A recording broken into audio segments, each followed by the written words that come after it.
नारद जी ने कहा कि आपने अभी तक भगवान की मधुर मधुर बाल लीलाओं का निरूपण नहीं किया, इसलिए आपको शांति नहीं मिल रही है, आप बाल लीलाओं का निरूपण कीजिए।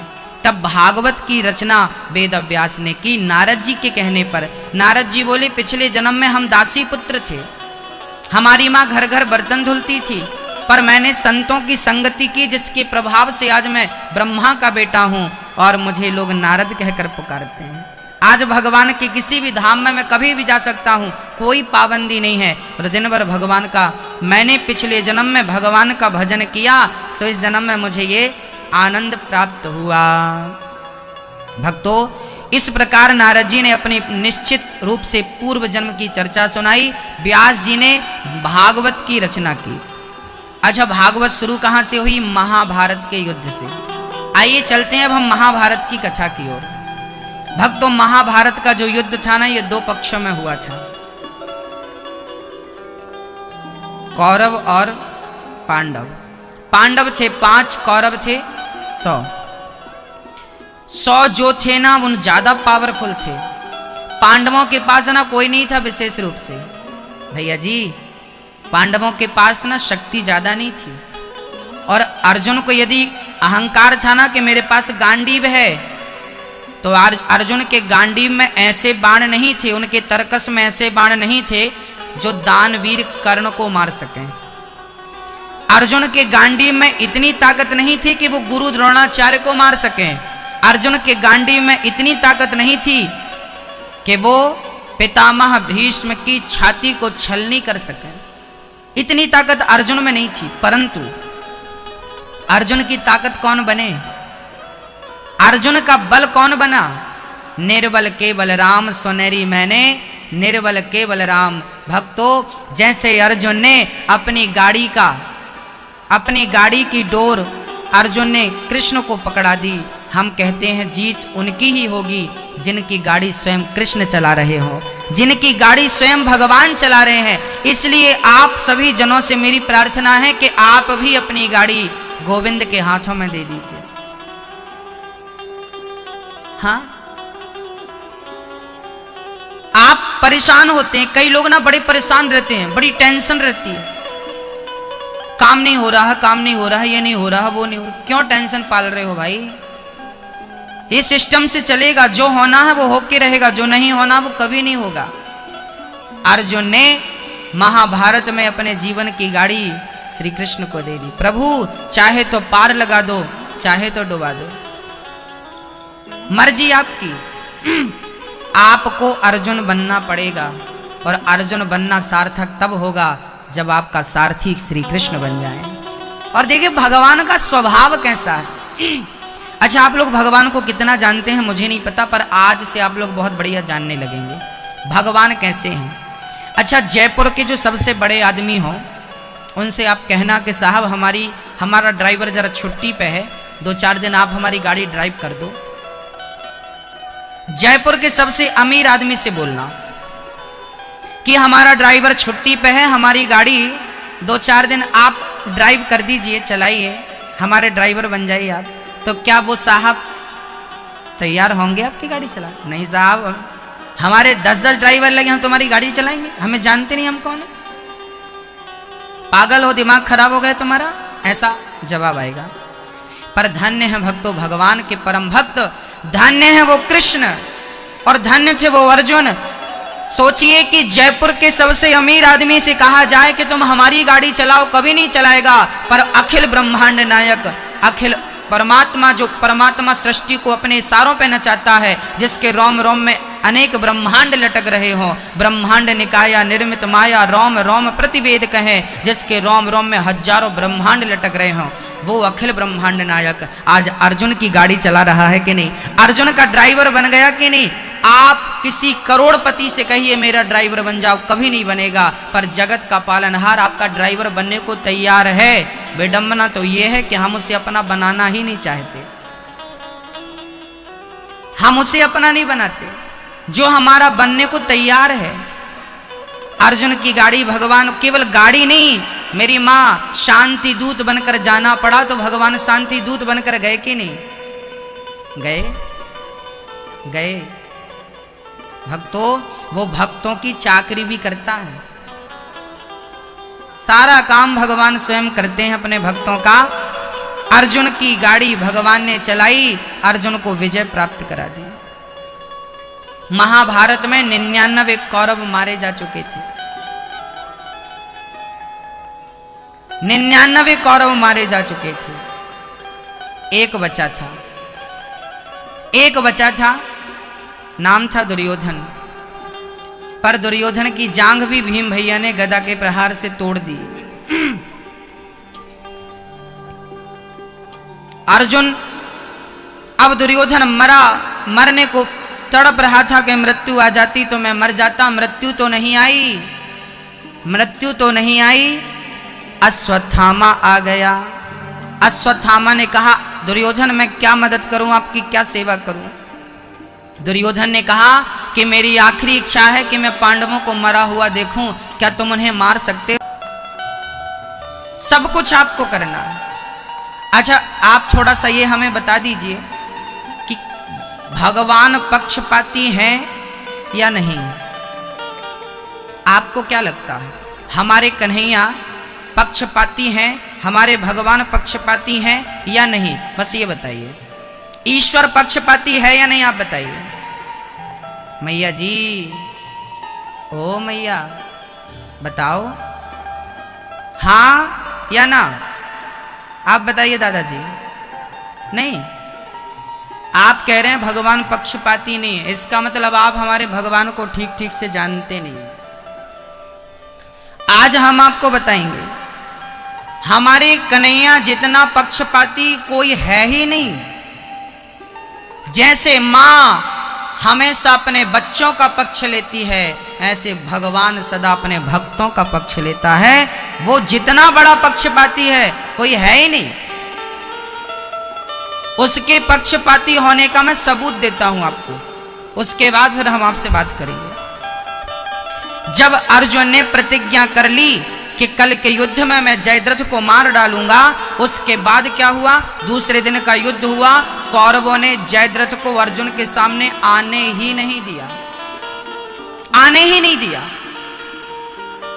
शाम होने को आई, सूर्य अस्त होने में केवल 2 घंटे बाकी थे और अर्जुन जयद्रथ तक पहुंच पाए, संभव नहीं था 2 घंटे में, अब तो नहीं पहुंच पाएगा। अर्थात अर्जुन का मरना लगभग तय हो चुका था, तय हो चुका। पर जिसके रक्षक भगवान होना, वो कैसे बचता है वो जरा समझिएगा। तब भगवान ने क्या किया था? भगवान ने माया को बुलाया, माया आओ और काम पे लग जाओ। जाओ सूर्य को ऐसा ढक दो, ऐसा ढक दो कि लगने लगे कि सूर्य अस्त हो गया। बादलों ने सूर्य भगवान को ऐसे ढका कि सबको क्या लगा कि शाम हो गई, सूर्य अस्त हो गया। शंखनाद हो गया, भाई युद्ध विश्राम किया जाए, सूर्य अस्त हो गया। युद्ध रोका गया। दुर्योधन ने जल्दी चिता बनाई, अर्जुन तूने प्रतिज्ञा ली थी जयद्रथ नहीं मरा तो मर जाऊंगा, वो तो नहीं मरा, अब तू मर। गांडीव रख के कुंती माँ को, युधिष्ठिर को, कृष्ण को प्रणाम किया अर्जुन ने। कहा कन्हैया आखिरी प्रणाम स्वीकार करो। प्रतिज्ञा थी कि मैं जयद्रथ को मारूंगा नहीं तो अग्नि में जल जाऊंगा, मैं अग्नि में जलने जा रहा हूं। जैसे ही गांडीव रख के अग्नि की ओर बढ़े कि जयद्रथ को लगा कि अब तो सूर्यास्त हो गया, अब तो युद्ध होगा नहीं, चलो हम भी देखें तमाशा, अर्जुन मर रहा है, हम भी तो उसकी मौत देखें, दुश्मन है हमारा। तमाशा देखने आ गया। ये भी सारी सिक्योरिटी तोड़ता हुआ और दौड़ा दौड़ा जयद्रथ आया और अर्जुन के सामने खड़ा हो गया, हंसने लगा, लो हमें मारने चला था, खुद मरने लगा। अब भगवान को इसी पल का इंतजार था कि ये सामने आकर खड़ा हो जाए। तब भगवान ने क्या किया? भगवान ने माया से कहा, बादलों से चलो भाई काम हो गया आपका, आने दो सूर्य भगवान को। और जैसी माया ने पर्दा हटाया तो सूर्य की किरण आई। तब कृष्ण ने कहा, अर्जुन उठाओ गांडीव, अभी सूर्य अस्त नहीं हुआ, अभी सूर्य अस्त होने में 30 मिनट आधा घंटा बाकी है, उठाओ अपना गांडीव। और उठाकर सामने खड़ा है दुश्मन, इसका सिर काटो, पर शर्त यह है कि इसे मारने वाला भी मर जाएगा। जयद्रथ को वरदान था कि इसे जो मारेगा वो भी मर जाएगा, पर इसका सिर यदि जाकर इसके पिता की गोद में गिर जाएगा तो ये बाप बेटे मर जाएंगे।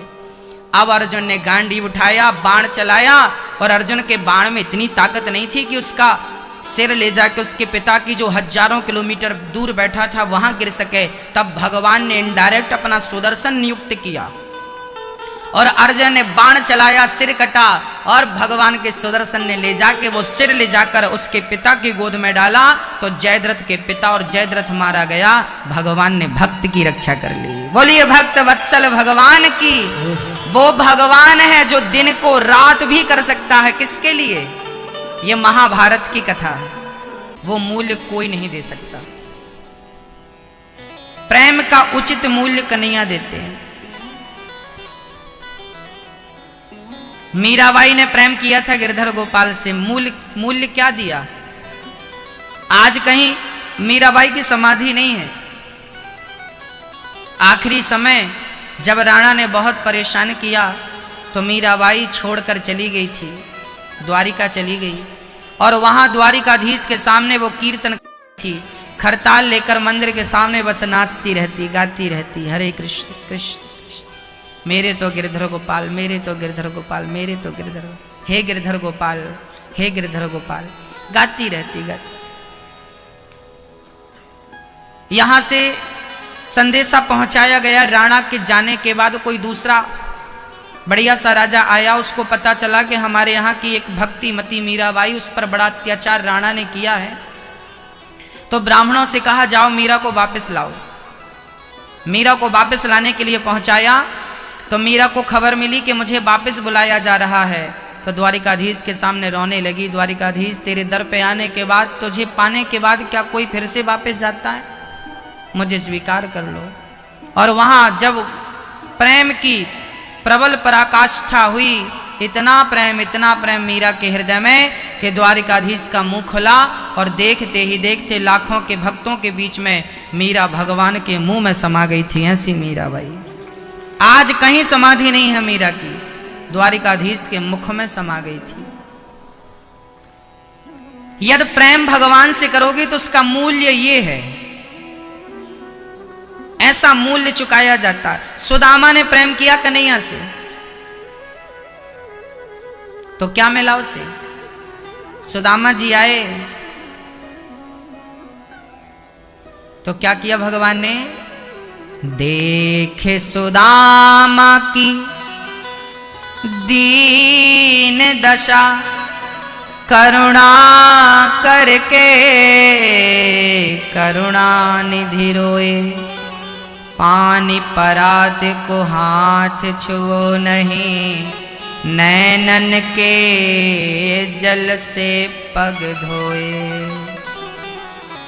अब बताइए, सुदामा आए थे घर पे द्वारिकाधीश से मिलने, जिसे लोग देखकर हंस रहे थे ये भिखारी है, इनकी तो आदत हो गई है। और जब सुदामा ने कहा कि कृष्ण हमारे बचपन के मित्र हैं तो लोगों ने बहुत मजाक उड़ाया था, बहुत हंसी उड़ाई थी। लो मांगने का नया तरीका ढूंढ लिया, सखा हो गया। सुदामा ने कहा हंस लो। सुदामा चुपचाप खड़े रहे, इंतजार करते रहे कि मेरा कृष्ण आएगा जरूर। प्रेम किया था ना सुदामा ने, कृष्ण क्यों नहीं आते? द्वारपाल ने संदेशा पहुंचाया तो भगवान दौड़े दौड़े आए, उनका दुपट्टा जमीन में गिर गया सो गिर गया, उठाया नहीं, जैसे थे नंगे पांव दौड़ पड़े जगत के पालनहार और उठाकर सुदामा को हृदय से लगा लिया, गले लग गए सुदामा को फूट फूट कर। सोचिए, जिसके दर्शन करने के लिए लाखों की भीड़ लगती है, आज वो सुदामा की क्या हैसियत थी? पांव में कांटे चुभे थे, चप्पल भी तो नहीं थी पांव पे, टूटी सी लाठी थी, टूटा सा कमंडल था, 4 मुट्ठी चावल कांख में दबे थे, शरीर पे कितने कपड़े थे, फटे पुराने कपड़े पहनकर सुदामा द्वारिका पहुंचे। और धन्य है द्वारिकाधीश के ऐसे दीनहीन दुखी भक्तों को भी भगवान अपने गले से लगाता है। और सिर्फ गले से लगाया इतना नहीं मेरी माँ, कहा जाता है सुदामा के चरणों में लगे कांटों को द्वारिकाधीश ने अपने मुंह से निकाला, और इतना प्रेम उस द्वारिकाधीश के अंदर कि अपने भक्त के चरणों को पानी से नहीं नेत्रों के जल से धुल दिए। वाह प्रभु वाह, ये आपकी भगवत्ता, इसलिए आप भगवान हैं। आप इतना प्रेम अपने भक्त से करते हैं। सोचिए कि भगवान अपने भक्त से इतना प्रेम करता है तो भक्त को अपने भगवान से कितना प्रेम करना चाहिए, कितना प्रेम करना चाहिए। प्रेम किया सुदामा ने, उसका मूल्य ये था कि नेत्रों के जल से चरण पखार दिए। ये प्रेम का मूल्य था। प्रेम किया था द्रौपदी ने, तो क्या हुआ? भरी सभा में दुशासन ने साड़ी खींची। जब दुशासन ने साड़ी खींची तो द्रौपदी ने पुकारा। क्या कहा था द्रौपदी ने? कहां जा छिपे हो प्यारे कन्हैया, यहाँ लाज मेरी लूटी जा रही है। दुशासन के हाथों तेरी द्रौपदी की सभा बीच साड़ी खींची जा रही है। कहाँ जा छिपे हो प्यारे कन्हैया, यहाँ लाज मेरी लूटी जा रही है। जिन्होंने कभी मेरी सूरत ना देखी वो देखेंगे आज वदन मेरा नंगा। कन्हैया, जिन्होंने कभी शक्ल नहीं देखी, घूंघट डाल के रहती थी, आज वो मेरा निर्वस्त्र शरीर देखेंगे। हे द्वारिकाधीश, जिन्होंने कभी मेरी सूरत ना देखी वो देखेंगे आज वदन मेरा नंगा। जुआ में पति जी मेरे हारे हैं बाजी, महलों की रानी लूटी जा रही है। द्रौपदी ने पुकारा, हे द्वारिकाधीश। अच्छा, द्रौपदी के बुलाने में देर लगी है भक्तों, गोविंद के आने में देर नहीं लगी। द्रौपदी ने पहले किन्हें बुलाया? गुरु द्रोण बोलो, पितामह बोलो, तुमसे तुम्हारी ये बहू पूछती है। पांचों पति आज बैठे सभा में, महलों की रानी लूटी जा रही है। अर्जुन, कहां तुम्हारा गांडीव? देखो, दुशासन ने मेरे केस पकड़ रखे हैं। द्रौपदी के केस जब दुशासन ने पकड़े थे ना मां, उस समय द्रौपदी रजस्वला थी। उस टाइम पे जब स्त्री घर से बाहर नहीं निकलती, उस टाइम पे उसे निर्वस्त्र किया जा रहा था। अर्जुन, कहां है गांडीव? अर्जुन ने सिर झुका लिया। भीम, कहां है 10,000 हाथियों का बल? भीम ने सिर झुका लिया। युधिष्ठिर, कहां है तुम्हारे धर्म की ध्वजा? कहते हैं जहां धर्मराज युधिष्ठिर होते हैं वहां अधर्म नहीं होता। क्या ये अधर्म नहीं है? सब चुप हो गए। गुरु द्रोणाचार्य जी, आप तो बोलिए, आप तो गुरु हैं, सबका बोध है आपको। आपके सामने किसी बेटी की इज्जत लुट रही है। गुरु ने सिर झुका लिया। पितामह भीष्म सबसे बड़े आप हैं, और क्या मजाल के आपके होते अधर्म हो जाए। ये दुशासन में इतनी ताकत कहां कि आपके एक बाण का सामना कर सके। पितामह साइलेंट थे, कुछ बोले नहीं। तब द्रौपदी ने जान लिया कि ये सभा लगी जरूर है, यहां पंचायत बैठी जरूर है, यहां पंच भी है, यहां सभा भी है, पर इस सभा में सब पंचों के बीच में न्याय नहीं। दुनिया की सबसे पहली पंचायत थी जहां पंच पांचों थे, सभा पूरी थी, पर न्याय नहीं था।